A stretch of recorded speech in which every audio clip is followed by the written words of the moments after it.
금일장 글로벌 이슈 진행하도록 하겠습니다. 일단 파월 의장이 물가 둔화 관련돼서 언급한 부분, 그 다음에 트럼프 여파로 다우 사상 최고치 기록한 부분, 그 다음에 골드만삭스에서 채권거래 호조 실적 상승한 부분, 그 다음에 아마존에서 대규모 할인 행사 건으로 매출 상승 전망에 대한 부분, 이렇게 네 가지가 핵심이라고 보시면 되겠고요.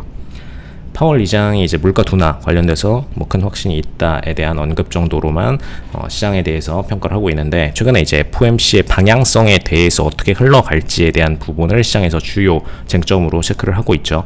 그 부분에 대해서 중요한 포인트다라고 보시면 되겠고, 인플레이션 2% 목표 수준으로 둔화를 하고 있는 상태이기 때문에 현재 시점으로 볼 때는 금리 인하에 대한 기조는 그대로 연준이 스탠스를 가져가도 될 것 같다에 대한 관점으로 보시면 되겠고, 실질적인 시점에 대해서는 신호는 보내지 않겠다라고 언급을 한 상태입니다. 일단 연준이 계속해서 이제 본인들의 어떤 인하 정책 방향성에 대해서 시점이나 이런 것들을 얘기했다가 바꾸는 상황이 너무나 자주 반복되고 있기 때문에 그런 부분 때문에 본인의 어떤 체면뿐만 아니라 연준에 대한 신뢰도 부분이 깨질 수 있기 때문에 일부러 이런 얘기들을 말을 아끼는 거다라고 그냥 보시면 되겠고요. 실질적인 인하 시점에 대한 부분은 9월 가능성을 가장 시장에서는 높고 배우고 있는 상태 그대로 보시면 되겠습니다.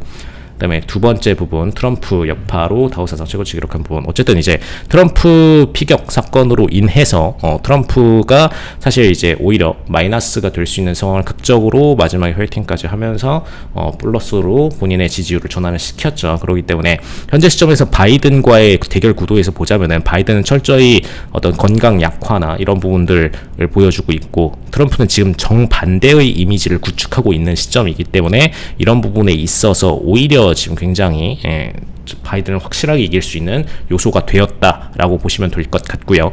그런 면으로 볼 때 트럼프가 당선 가능성이 지금 시장에서 압도적으로 높게 보고 있는 상황입니다. 그리고 그 시점에서 어쨌든 트럼프는 자본주의의 친화적인 정책주의자이기 때문에 뉴욕 증시 입장에서는 굉장히 공격적인 상승세를 마감할 수밖에 없는 상황이었다 정도까지만 보시면 될 것 같습니다. 그래서 뭐 총기 회사, 뭐 민영 교도소, 의료보험 관련된 트럼프주가 상승을 했다라고 그냥 보시면 될 것 같고요.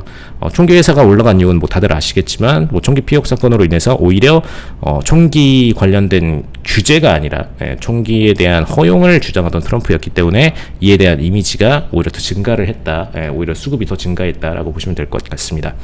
골드만삭스에서 채권거래 실적 상승 들어간 부분은 참고만 하시면 되겠고요.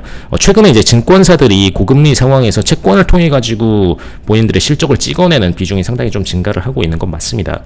그리고 채권 금리가 변동을 하고 있는 그 기점에 있기 때문에 그 사이의 패턴을 이용해서도 스프레드를 넓혀서 본인들의 수익을 많이 가져가려고 하는 움직임도 분명히 있고요.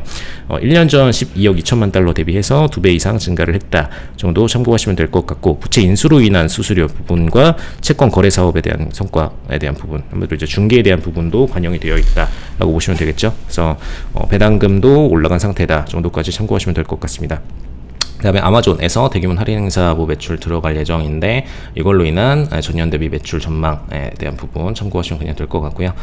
일단 어도비 애널리스틱스, 그러니까 한마디로 이제 어도비에서 시장에 대한 분석 툴로 진행한 신학기 시즌 강력한 모멘텀이 있을 것이다 에서 쇼킹릭들이 아마존 데이 프라임데이 행사에서 약 140억 달러 정도를 지출할 것으로 보인다. 그냥 전망이죠. 그래서 어쨌든 애널리틱스들 툴 같은 경우에는 최근에 AI를 도입을 많이 시켰기 때문에 이런 부분들에 대한 분석 정확도가 상당히 예전보다는 올라간 상태이기 때문에 그런 부분 정확도를 반영을 하자면은 주가는 요 정도 움직일 것이다. 그래서 매출은 약 9% 정도를 차지를 할 것이다 정도까지 그냥 참고하시면 될 것 같습니다. 일단 금주 같은 경우에는 주요 지표들 파월 연설이나 이런 부분들은 어느 정도 마무리가 됐고, 그 다음에 원유 재고 당연히 주간 발표 있고요. 그 다음에 목요일날 신규 실업수당 청구 건수, 필라델피아 제조 활동 지수까지 있다는 점. 근데 다 가벼운 지표이기 때문에 크게 유념하실 필요는 없습니다. 그대로 거래 이어나가시면 되겠고, 일단 최근 들어서 트럼프 사건 이후에 경제 호조가 일어나고 있기 때문에, 금융시장에서는 호조가 일어나고 있기 때문에 이런 부분들 투자에 있어서는 긍정적이니까 그대로 보시면 될 것 같습니다. 이상 블랙콘 데커 되었습니다.